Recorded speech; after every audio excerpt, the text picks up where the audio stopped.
వేళ్లు అనేవి ఒక్కొక్కరివి ఒక్కో రకంగా ఉంటాయి. కొందరివేమో సన్నగా ఉంటాయి, మరికొందరివి లావుగా ఉంటాయి. అలానే పొట్టిగా, పొడవుగా కూడా ఉంటాయి. ప్రపంచంలో ఏ ఒక్కరి వేలిముద్రలు ఒకేలా ఉండవు. అందుకే వేలిముద్రనే సంతకానికి ప్రామాణికంగా తీసుకుంటారు. ఈ విషయంలో బొటనవేలు ప్రత్యేకమైనది. చాలా మంది చేతిరాతలు బట్టి జాతకాలు చెప్తారు. వాటిని కొందరు నమ్ముతారు, మరికొందరేమో కొట్టిపారేస్తారు. అలాగే చేతి బొటనవేళ్లని బట్టి వ్యక్తిత్వాన్ని తెలుసుకోవచ్చట.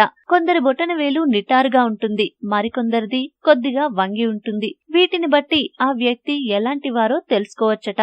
బొటనవేలు కొద్దిగా వంగి ఉందంటే మిమ్మల్ని మీరు కొత్తగా ఆవిష్కరించుకోవడంలో ముందుంటారని అర్థం. ఆలోచనలను వ్యక్తపరచడంలో ఏమాత్రం మొహమాటపడరు. మీ మెదడు ఎల్లప్పుడూ చురుకుగా పనిచేస్తుంది. ఎదుటివారిని గుడ్డిగా నమ్మేస్తారు. మంచి చమత్కారులు. మీ తోడుని ఇతరులు ఇష్టపడతారు. మీ బొటనవేలు నిటారుగా ఉందంటే మీరు కోపిష్టి అని అర్థం. ఇలాంటి వారికి తక్కువగా ఆకర్షితులవుతారు. మీరు ముక్కుసూటిగా మాట్లాడే మనస్తత్వం కలిగి ఉంటారు. వీరి లిమిట్స్ వీరికి బాగా తెలుసు. ఎవరికి ఎక్కువ చనువు ఇవ్వరు. వీలైనంత వరకు అనవసరమైన విషయాల్లో తలదూర్చరు. ఎదుటి వారిని సులభంగా అంచనా వేయగలరు. దుష్టులకు దూరంగా ఉండేందుకు చాకచక్యంగా వ్యవహరిస్తారు.